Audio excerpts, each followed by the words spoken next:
This is Dr. Stanley Lang, and welcome to this video. This is a continuation in the series of videos that I've been giving on whole person health, and I'm emphasizing spiritual health today.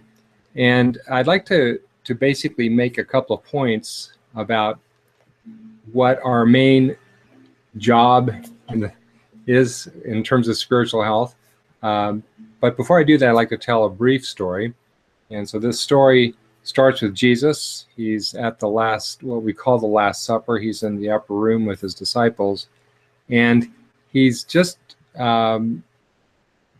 concluded some of his most important comments, and he is about to declare that somebody is going to betray him, but he doesn't explain exactly how it's going to happen, when it's going to happen.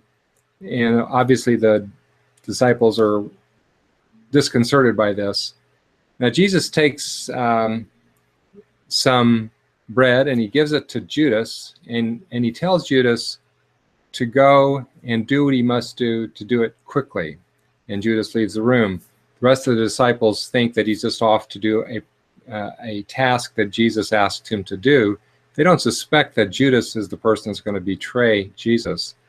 The point that I want to make there is that even though Jesus knew that Judas was going to betray him, even though Jesus knew the suffering that was coming before him as a result of Judas' betrayal, he still had great love and compassion for Judas.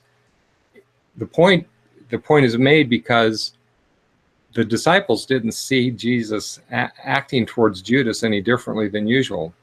And the fact that Jesus was able to relate to Judas exactly the same way as he always had, this close-knit group of men, and nobody sensed anything different, indicates that Jesus still had great compassion and love to everybody, including even Judas at that moment. I'm sure that he had a lot of grief in his heart about what Judas was going to do, but grief for Judas' sake, not for what he was going to go through.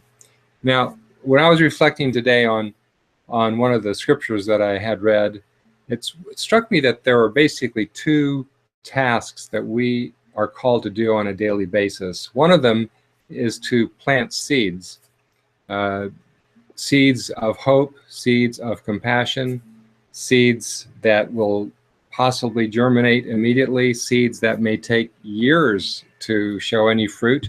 But that's one of our jobs. In every situation that we're in, we're supposed to be planting seeds.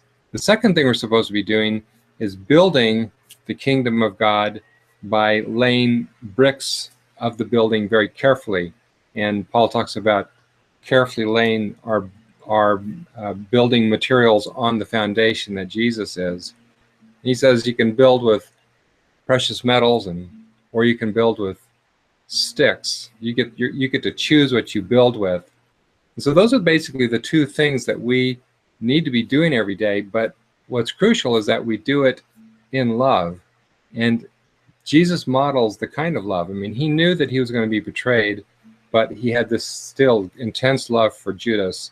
And so when we're spreading seeds and when we're laying bricks of the foundation of the kingdom, that's not enough. We need to be doing that with the same kind of love that Jesus has, the same kind of compassion. And when we do that, that opens up the floodgates of us experiencing the love of God for us. And that's what Jesus wants for us, is to be experiencing his love. And that's the ultimate foundation for health of body, mind, and spirit. I believe that spiritual health is the foundation for whole person health, and loving is the way that we establish that foundation very well in our hearts. And there's different ways to think about how to love. So I'm giving you these two images, or I'm suggesting these two images that you are well aware of already, of planting seeds and laying the bricks of a home on the foundation of Jesus as the context of where we get to try out this idea of loving others. So I wish you well as you grow in health of body, mind, and spirit. God bless and have a good day.